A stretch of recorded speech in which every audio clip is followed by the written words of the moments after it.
Welcome to 9 Bob Note with Paul Isles-Rush and Ken Moss.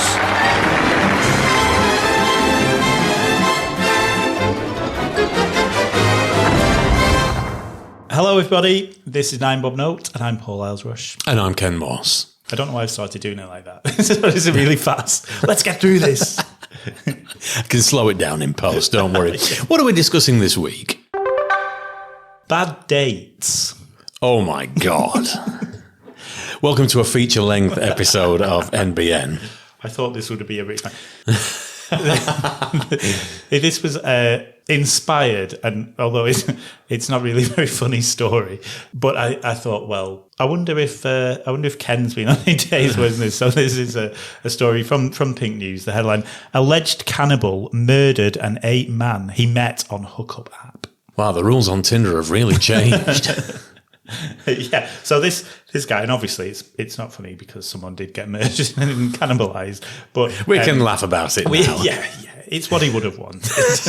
Where the hell was this? Is this in England or in Germany or somewhere? I am guessing America or Germany.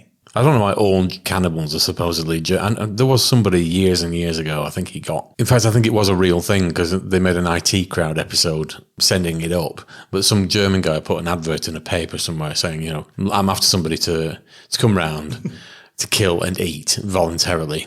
And somebody did respond and... got eaten. I can't remember whether they bottled out and that was the sort of the thrust of the parody, or whether they did actually go through with it. But either way, this guy, he did get sent down for it or something, even though it was consensual cannibalism. It's a grey area. Yeah, somewhat untested. Yeah. But yes, this bad days, God. Is this just going to be a rambling anecdote? Let's just go. Yeah, I mean, I was thinking that if you're going to start thinking about bad dates, then being murdered is probably one of the worst things that can happen to you. It's an extreme. I can't say that anyone's ever threatened me with death on a date. I mean, I've had a couple go quite badly over the years.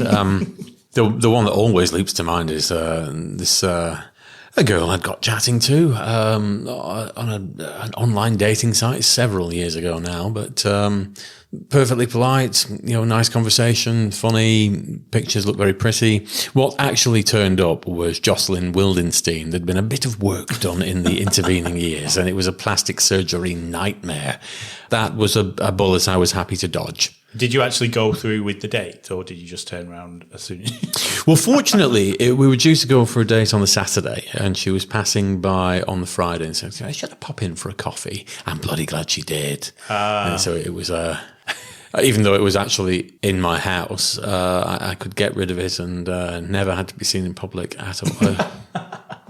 But on the flip side of that coin, I did feel quite sorry for her that her self-esteem was so low that she'd had to mangle her entire form. I mean, this was not just the odd bit of nip and tuck and Botox. This was implants everywhere.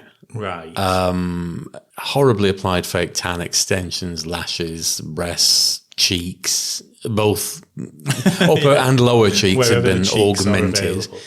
So, yeah, a bad example because there were clearly self-esteem problems there. But what about yourself? Come on. There must have been many years pre-Stuart. Yes. There've been a couple of... I think probably the weirdest one would be this guy who I met on a night out in Preston, and then we agreed to go out again. But obviously at the time I met him, we were both really drunk.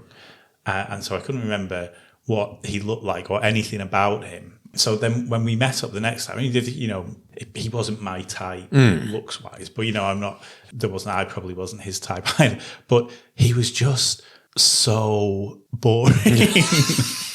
And it was like we went out and then, at the end of it, it was just like, okay, yeah, stay in touch. And obviously I then didn't.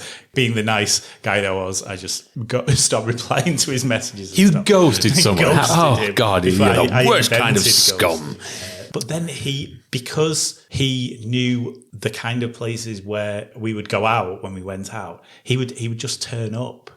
when when we're on nights out. This sounds like the test. queer of folk. Yeah. And he would be texting me and saying, "You didn't tell me you were coming to this pub." And I'm like, well, no, I didn't. But how lovely to see you. Yeah, and it just got a bit weird. And then a few weeks down the line, I was sort of dating somebody else, which again didn't go very well. But he put like a comment on Facebook and tagged me in it, saying, "Oh, you would have been having so much more fun if you were on a date with me instead of that loser." Very, very weird. Men are weird.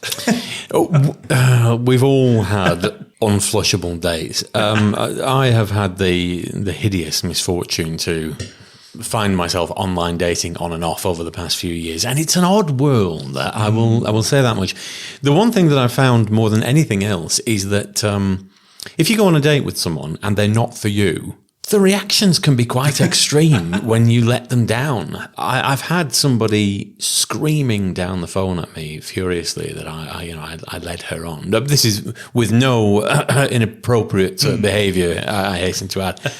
But, that I've led her on and led her to believe that there was going to be well, no, it's just, sorry, it wasn't there for me. I've had people turn around to me after a date. The date has seemingly gone well. Can I see you again? Yes. And then a day or two down the line, maybe not. And they've texted and that's been the end of that. Screaming and shouting at somebody and being unnecessarily persistent when they're clearly not interested is not going to do you any favours, guys and girls. Yeah. So in that situation, you don't scream and shout at them. Well, currently I don't date. I just think it's far, far too much hard work. It has become a scary place dating, to be honest, because the people they react very, very. I found it's harder work in my early 40s than it was in my 20s. Whether people are just human wreckage washed up on the shore of life now, and they're all second time around, they've all been damaged and battle scarred, I don't know, but certainly from the women that I've been on dates with, some of them have been. They've had some cowboys in wiring the electrics in the intervening 20 years. Now, what's going on? No means no, but the door swings in both directions when men say it too. I once went on one date with a guy when I used to work in a pub in Manchester, and I went on one date with him. And he then kept turning up at the pub. I've come to see you. He's a very nice guy. But then he went, after 2 weeks of knowing him, he went on a business trip to London. And he came back and he came into the pub and said, I've got you a present.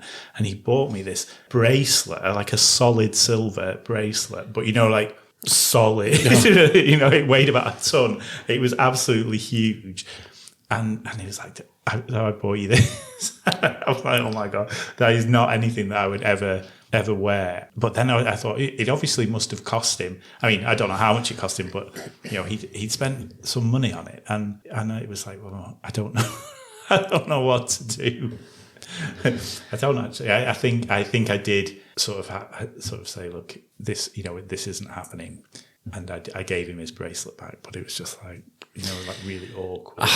Fortunately, it wasn't something nice, so I didn't want to keep it. With certain people, it is a bit like kicking a puppy. I've been on plenty of dates with people. They're perfectly nice people. But if you're not suited, you're not suited. It's pointless for both of you carrying it on.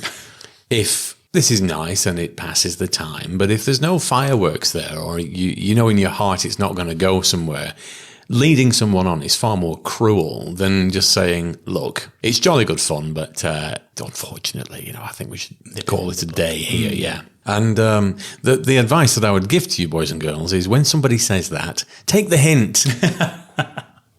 Yeah, I mean, we're both quite glad, although we've been on some dates that haven't gone quite according to plan, but none of us have been murdered so far. Not that you remember. No, there have been maybe a bit gouged out of my pride here and there, but No, there's lots of, it is a minefield now. Once you've picked through those that they've got, a few different kids by a few different dads, or, my kids are my world. Of course your kids are your world, but, or they've just got a million pets, no job, don't drive, don't drink, the odd drug habit. I'm a vegan. Oh, good grief. I just want to date somebody that isn't bringing a load of issues to the table. And everybody now seems to have a huge cartload of issues that they wear. That is their personality. It's stopped being. Vegan is not my experience of vegans has not been, this is a choice, this is my dietary preference.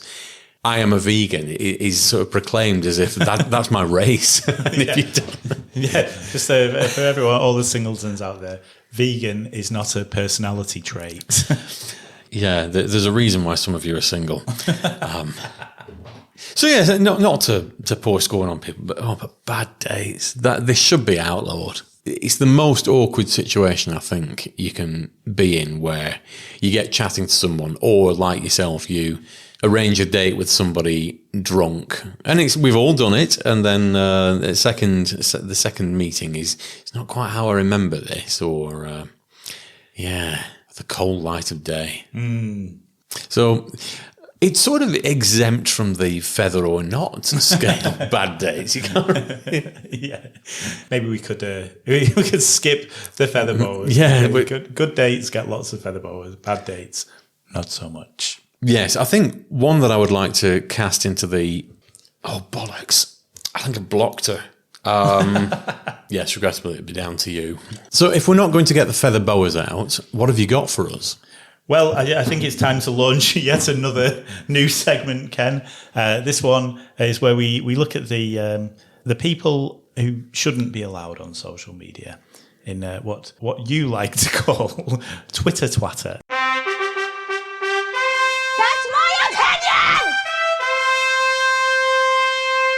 Well, who's going to be our first victim? Well, this is a guy called Dr. Andrew Gatley. I doubt very much that doctor is anything official.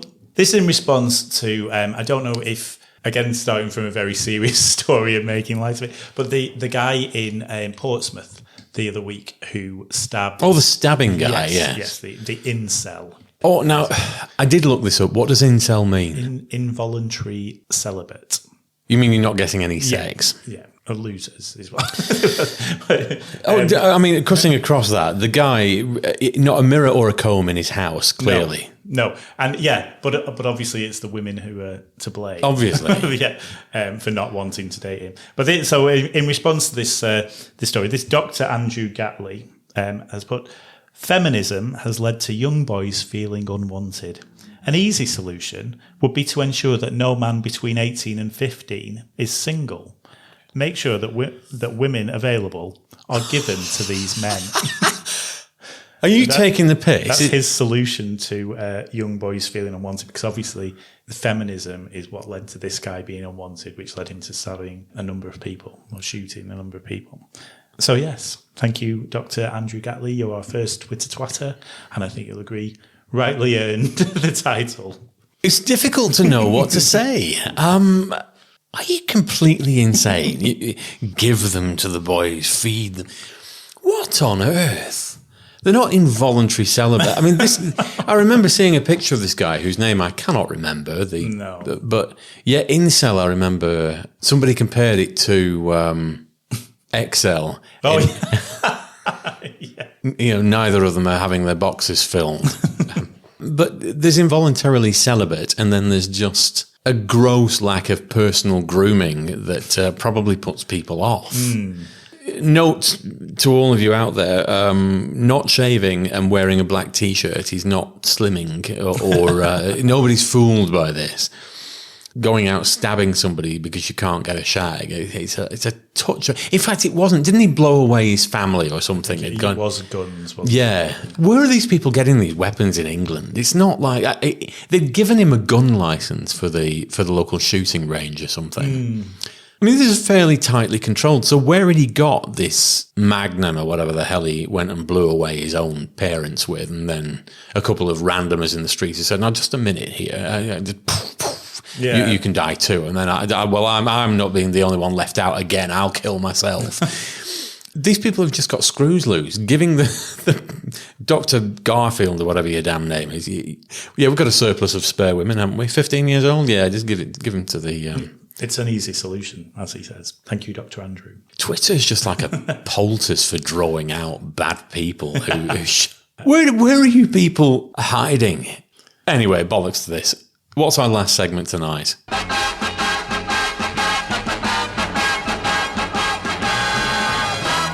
Have we got a screening, Queens? There's 51st Dates. Yeah, I've never seen it. 51st Dates is a film from 2004 starring Drew Barrymore and Adam Sandler.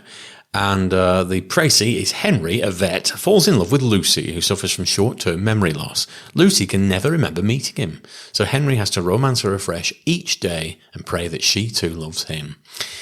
It sounds like a shit premise. It's actually it's quite a good film. I can recommend that one, even though in real life that would probably get incredibly irritating if it was like Groundhog Day on every date. But yes, that's my very brief suggestion this time. God loves a trier. Oh, yes. Excellent. I'll go and warm up the VHS and we'll be back next week with more 9 Bob Note. Goodbye, children. Take care.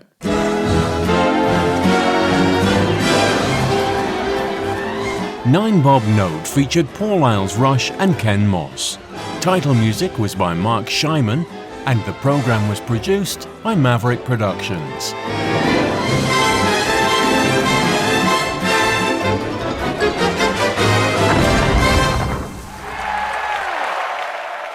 For more information, please visit maverickproductionsuk.blogspot.com or find us on social media.